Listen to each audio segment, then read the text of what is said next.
지금 우리는 여호수아서를 시리즈로 살펴보고 있습니다. 오늘 본문 여호수아 4장은 세 가지 중요한 팩트를 가지고 기록했습니다. 그 하나는 제사장들이 법궤를 메고 그 요단강 가운데 서 있었다는 것입니다. 그 위험하고 언제 물이 덮칠지 모르는 그 위험한 상황에서 이 제사장들이 법궤를 메고 서 있는 것을 지금 4장은 묘사하고 있고요. 또 하나는 그 요단강이 물이 끊어지고 한 곳에 모아져서 마른 땅이 됐는데 그 이스라엘 백성들이 그걸 건너갔다는 거예요. 출애굽 당시에 70만 부녀자 애들까지 하면 약 200만으로 추산하잖아요. 200만 그것이고 지금 거의 40년 동안 광야에서 살았으니까 줄어들지는 않았을 거고 늘어났을 거예요. 그 어마어마한 사람들이 그 위험한 것을 건너갔다는 그 기록이고요. 또 하나는 다 건너고 났더니 이 여호수아가 각 지파에 한 사람씩 12명을 불렀다는 거예요. 12명을 불러가지고 다시 요단강으로 들어가가지고 그 벗겨 메고 있는 제사장들 그 옆에 가서 돌멩이를 어깨에 메고 나와라 이렇게 말했다는 거예요. 그러니까 어깨에 맬 정도라면 상당히 무거운 돌이라고 말이죠. 그 돌을 메고 나오라겠다는 거예요. 이게 무슨 하나님의 말씀이죠? 이게 무슨 하나님의 말이라고 이 말씀을 성경에 기록해 놓은 거죠. 그걸 우리 주님은 요한복음 5장 39절에 보면 이 성경은 나에 대해서 증언한 것이니라 이렇게 표현하거든요. 신약시대의 예수님이 이 성경은 나에 대해서 증언한 것이다. 이 표현은 예수님이 오실 당시에는 신약 성경이 기록되지 않았다 이 말이죠. 그러면 이 성경은 뭘 가르쳐요? 구약을 가르치죠. 구약의 전체가 나에 대해서 증언하고 있다. 이런 표현이에요. 그러면 이 오늘 본문도 주님에 대해서 증언하고 있기 때문에 성경으로 기록된 거죠.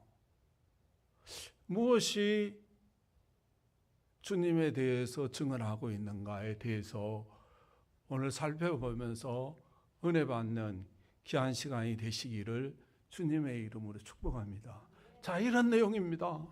이스라엘 백성들이 노신초사 가운데 그 수많은 인구들이 그 요단강을 언제 덮칠지도 모르는 그 요단강을 건너갔어요.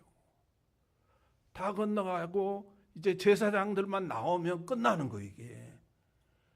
그런데 여호수아가 각 지파에 한 명씩 뽑더니 가서 제사장들 주변에 가가지고 돌멩이를 어깨에서 메고 나와라 이렇게 말한다 이 말이죠. 우리가 이 12명에 뽑혔다고 생각을 해봐야 돼요. 12명 굉장히 위험하잖아요.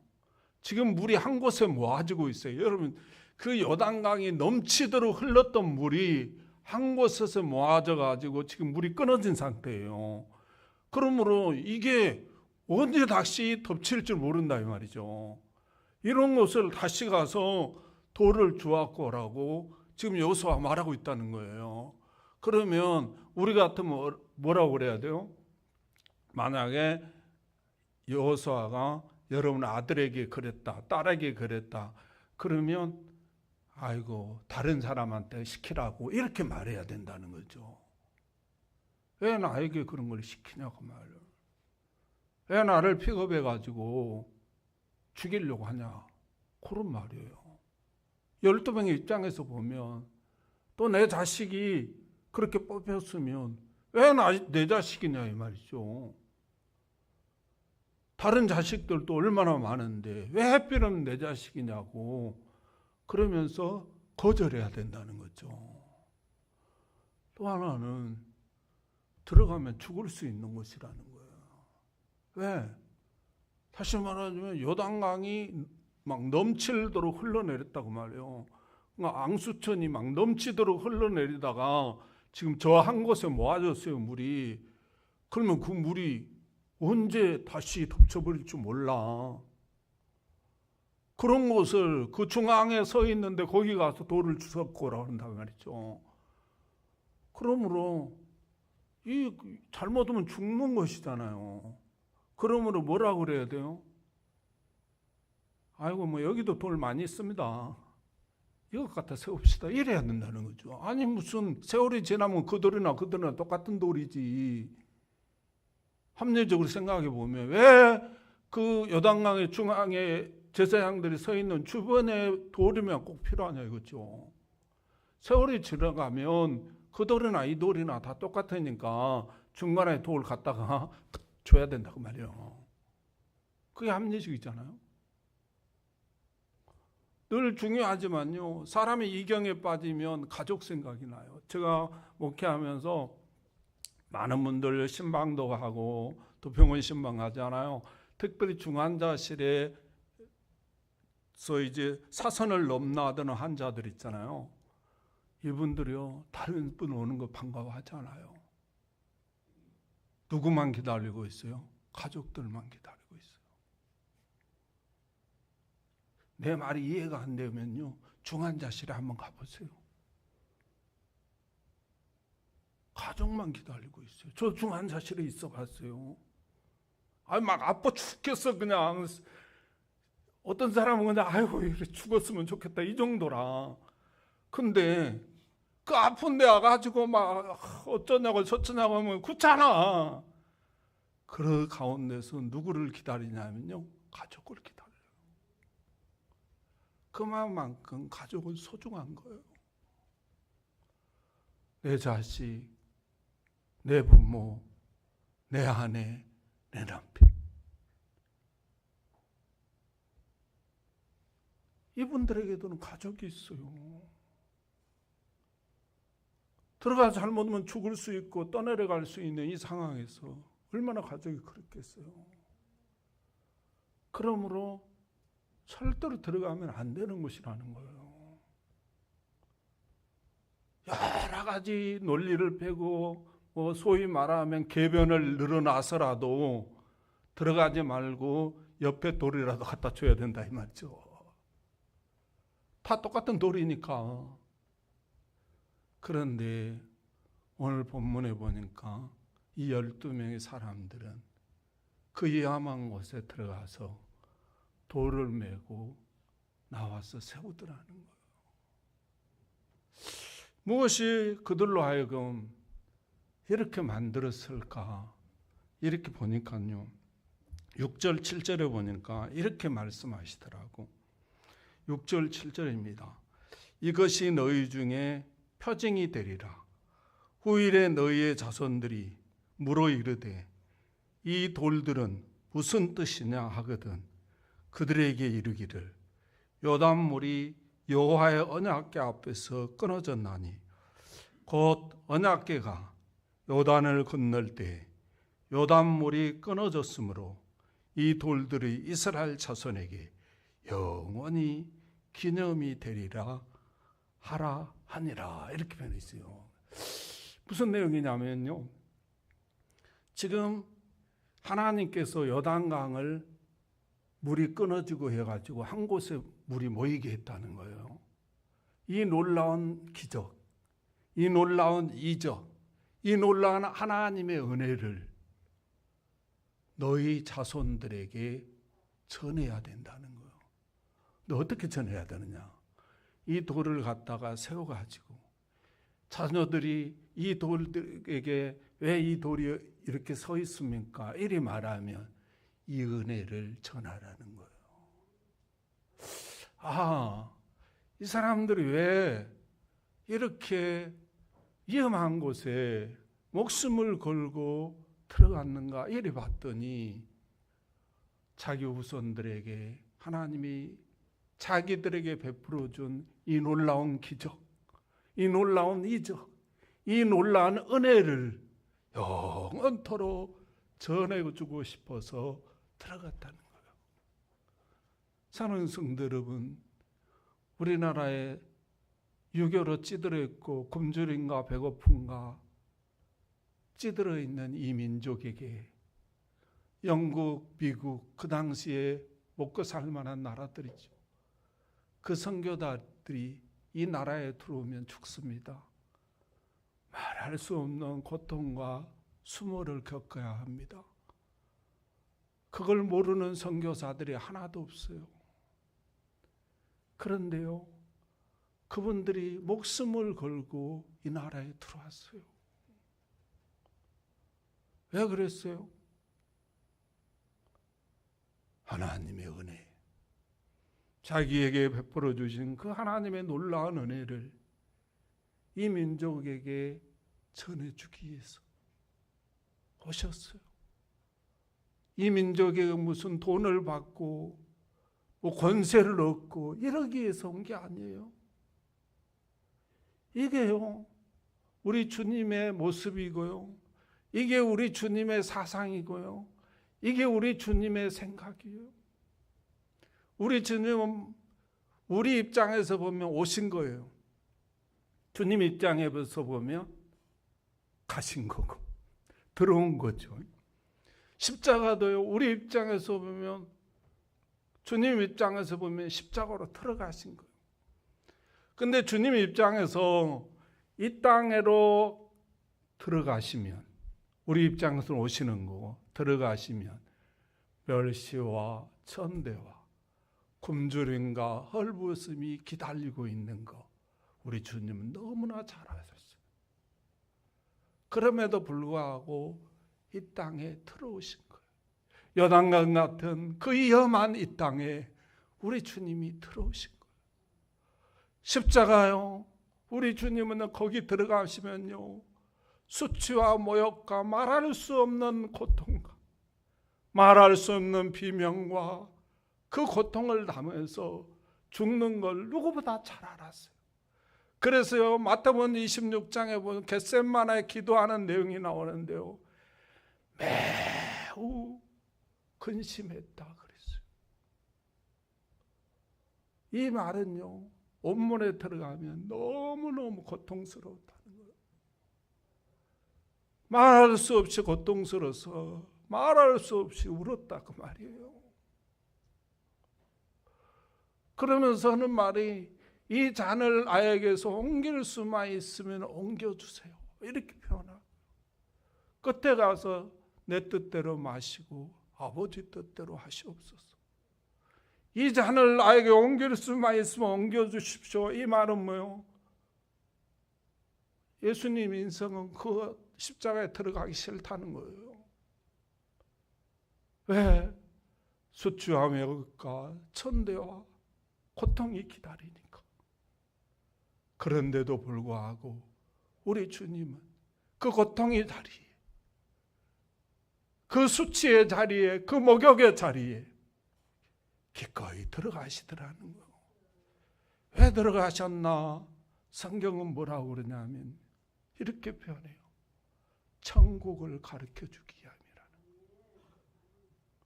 천국 복음, 하나님의 나라, 이 복음을 우리들에게 가르쳐주기 위해서 이 땅에 들어오셨고 십자가에 들어가셨다는 거예요. 그런데요, 주님 뜻대로 살기로 했네. 주님 뜻대로 살기로 했네. 할 수 있다 하시니는 나의 능력 주 하나님 믿으면 하겠네. 주 예수만 믿어서 그 은혜를 힘입고. 찬양은 얼마나 잘하는지 몰라요. 근데 최영규 목사에다 들어가라니까 안 들어가는 거라. 죽을 것 같다고. 왜 나에게 그런 데 들어가라고 하냐. 장현순 권사 보내라고. 이러고 있는 거라 이게.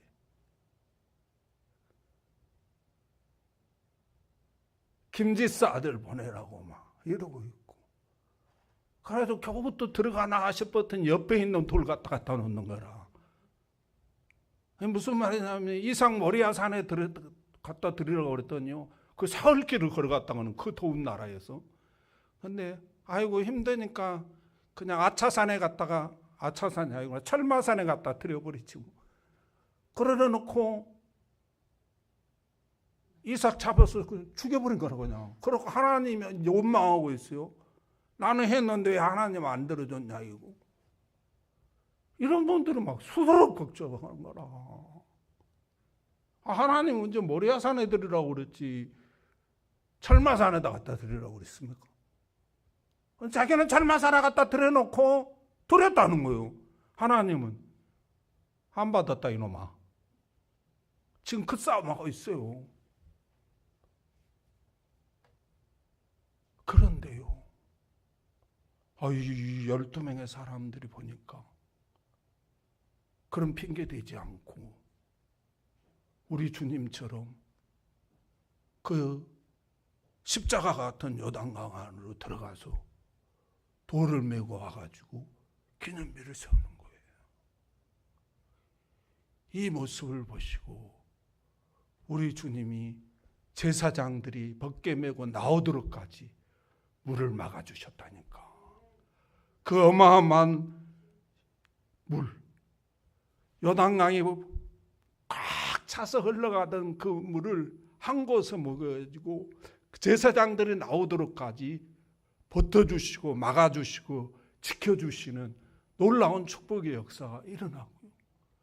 이 제사장들이 벗게 메고 나오니까 그때서 물이 막 흘러내려가는 어마어마한 기적의 역사를 이루어주셨습니다.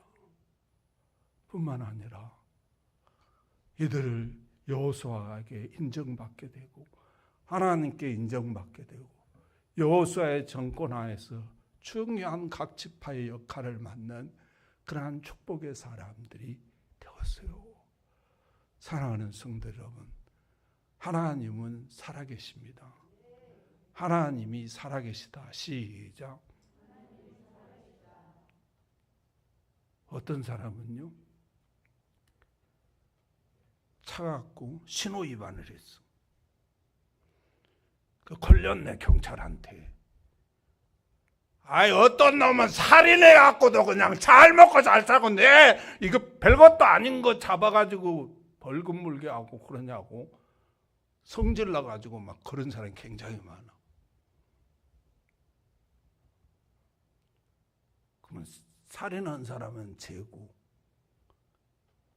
신호 위반하는 사람은 죄가 아닙니까? 똑같은 죄요. 경중이 다른 것 뿐이지. 우리 하나님 앞에 똑같아요. 그러므로 사랑하는 성도 여러분, 저와 여러분은 하나님이 살아계심을 믿고 이 나에게 베풀어 주신 그 하나님의 놀라운 은혜를 전하기 위하며 살아가는 저와 여러분들이 되시기를 주님의 이름으로 축복합니다. 말씀을 맺습니다. 여러분이 잘 아는 청교도들 있잖아요. 이 청교도들이 영국에서 여러 가지 정치적인 부분들 때문에 이 자유로운 신앙을 할 수가 없는 거예요. 자유롭게 예배드리고 기도하고 이걸 할 수가 없는 거예요. 마냥 정치인들이 이용해 먹고 막 이러는 거예요. 그러니까 정치인들은요 거의 다 사기꾼들이에요. 정치학에서 보면 정치는 고도화의 사기요, 사기. 백성을 위한 척하면서 집에 채우려고, 백성을 위한 척하면서 4년 더 빠지달라고 하는 소리들이요. 거기에 가서 춤추지 마라. 세상에 미련한 사람들이 거기 가서 춤추는 사람들. 우리는 복음에 춤춰야 되는 거예요. 할렐루야. 복음에 춤추자. 시작. 왜 남의 밥벌이 하는 데 가서 춤추고 있냐고. 그것도 올바른 춤을 추면 좋은데 별스럽게 추는 사람들이 지금도 그 추위에 경화문 가서 왜 그 짓 하고 있는지 나는 이해를 못해. 지금이 무슨 군사독재 물러가라는 시대도 아니잖아요. 그런 가치가 없어 지금은. 근데 괜히 쓸데없는 짓 하고 있어요, 지금. 근데 중요한 게 이거예요. 청교도들이, 정치인들이 계속 이용당해 먹는 거, 이게. 그래서, 야, 우리가 신앙의 자유를 찾아서 가야 되겠다. 이거예요. 근데 그 신앙의 자유도 우리 때까지는 내가 지킬 수 있는데, 우리 자녀들이 이 신앙을 지킬 수 있을까? 그거예요. 그러니까, 우리 자녀들에게 신앙의 자유를 주고 싶다는 거예요. 그래서 수술면에서 구한 배가 뭐냐, 메이플라워인데 이 배가 180톤짜리 배였어요. 그러니까 이게 화물선이야, 화물선. 포도주 뭐 이렇게 날르고 화물 날르고 이런 배예요. 근데 이 배가 가지고 대양을 건너가야 돼요. 63일을 건넜다거든요. 탔다고 그러거든요. 그러면 이 배를 들어갔다가는 뭐하게 태풍 만나면 꼼짝없이 죽는 거예요. 식량의 문제, 여러 가지 위험의 문제들이 그 배에 들어가면 있는 거예요. 그럼에도 불구하고 이 청교도들은 거기에 들어가요. 무엇이요? 내 후손들에게 하나님이 주신 은혜를 영원히 전하며 살아가도록 하기 위함이에요. 그래서 우여곡절 끝에 도착한 나라가 오늘의 미국 땅 아니에요. 여러분 잘 아시지? 도착해서도 제일 먼저 학교 짓고, 아니 교회 짓고, 그 다음에 학교 짓고 집 지었다 그랬잖아요. 자기 살 집. 그렇게 세웠던 나라. 그 사상이 어떻게 흘러가냐 봤더니요, 지금도 미국 대통령 취임식할 때 성경 위에 놓고 선서합니다. 성경에 써놓고 나는 이 말씀대로 이 나라를 통치하겠습니다. 손수예요. 우리나라에서 마냥 그랬다, 난리 날 거예요. 강화문이 문제가 아니에요. 근데 또 그 나라는요, 장애인 주차 있잖아요. 그러니까 백화점 가려면 제일 백화점과 가까운 데가 장애인 주차예요. 우리나라는. 근데 제일 가까운 주차장이 뭐냐 하면 목사님들 주차 라인이에요. 우리나라에서 만약 그랬다, 우리나라에 요즘 보니까 목사를 뭐라 하냐, 먹사라고 그러더라고. 먹사. 그래, 내가 먹사입니다. 먹사. 목사가 아니고 먹사. 이렇게 비하해. 근데 미국 사회에서는 그런 게 없어요. 왜? 뿌리가. 우리는 예수 믿는 것 같은데 밖에 가면 예수가 없어. 근데 그 사람들이 예수 안 믿는 것 같은데 사상 자체가 예수의 사상. 근데 이 나라가요, 얼마나 지금 초인류 국가가 되어 있는가 하면, 여러분 지금 세계가 다 거짓되게 생겼어요. 왜 거짓되냐? 미국이 지금 인플레이션, 다시 말하면 물가가 너무 상승한다는 명분 아래 뭐 하고 있냐면 고금리를 올리고 있어요. 금리를 높게 하고 있어요. 그 다음에 달러 가치를 높이고 있어요. 근데 실질적으로 보면 왜 이렇게 물가가 상승하냐? 금리 때문에 상승한 건 아니에요. 공급에 문제가 있잖아요. 공급. 그러니까 우리나라 배추값 올린다. 그러면 중국에서 싼 배추 많이 가져와 버리면 차고 넘쳐가지고 떨어질 거 아니에요. 또 원가 상승의 문제. 원가가 너무 높으면 물가가 올라갈 수밖에 없죠. 원가를 낮추는 정책을 써야 돼, 그러면. 그 다음에 지금 중국하고 막 이게 뭐 이거 디카프레이 현상이 일어나잖아요. 중국하고 막 무역 다 끊어버리고 있다 이 말이죠. 이 부분 빨리 해결해야 돼. 그래야 싼 물가로 모든 게 들어올 수 있어요. 인력도 들어오고. 그러면 이렇게 해결하려고 해야 돼. 전혀 그런 신경 안 씁니다. 그럼 뭘로 잡으려 하냐? 금리로 잡으려고 한다고. 금리로 잡으면 지금 우리나라보다 미국 금리가 1.5%가 높습니다. 우리나라뿐만 아니라 전 세계가 지금 걸려 있는 거예요. 그러면 전 세계 달러들이 다 어디로 가요? 미국으로 다 들어가 버려요. 왜? 이자 많이 주니까 이 은행에서 가지고 있대 이자 많이 준 줄 옮겨가죠. 당장은 안 옮겨가지만 서서히 다 옮겨가고 그냥 돈 있으면 맡기려고 하는 사람은 이자 많이 주라고 들어가죠. 그러면 반드시 주변 나라들은 애안이 이 길을 걷게 돼 있어요. 그런데 왜 자기들만 잘 싸고 주변 국가들은 거지되는 정책을 쓰냐? 이렇게 봤더니요. 경상수지가 적자가 나, 미국이.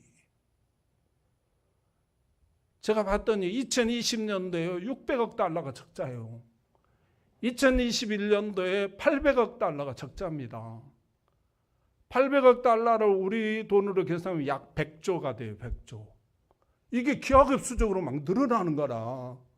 이렇게 되면 예안이 외국으로 다 나가 있다는 이야기예요. 외국으로 예안이 많이 나가면 달러 가치가 막 떨어져요. 달러 가치가 떨어지면 달러를 가지고 있는 사람들이 한 차선을 잇게는 적자를 보는, 손해를 보는 거라. 그러니까 다른 돈으로 바꿔버려요. 그러면 달러는 막 떨어지죠. 그럼 미국 은행들이 난리가 나죠. 그럼 미국 은행도 살아남기 위해서 금리를 막 올릴 수밖에 없어요. 이 문제를 해결하기 위해서 미국에서 고금리 고달러 정책을 쓰고 있는데 지금 이렇게 되면 우리나라도 경제 위기를 맞고 있어요. 지금 피부로 못 느끼지만 지금 자금 경색이 와 있어요. 우리나라에. 은행들 가보면 자금 경색이 와 있어요. 옛날에 막 100억 이렇게 막 우습게 대출해주는 은행이요. 돈이 없어. 혼자 못해 이제는. 막 여러 개 연합해서. 이게 장기화되면요. 주변의 모든 국가들이 IMF 같은 이 위기를 맞게 돼요. 그런데 우리나라 IMF 위기 때는 이 공조체제가 잘 돼 있어요. 세계가. 그런데 지금 공조체제가 좌와 우가 무너져 버렸어요.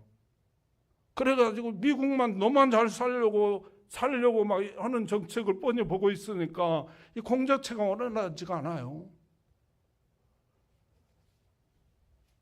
무슨 말이냐면 미국이 무슨 정책을 쓰냐에 따라서 세계 경제가 흔들려 버리더라는 거예요.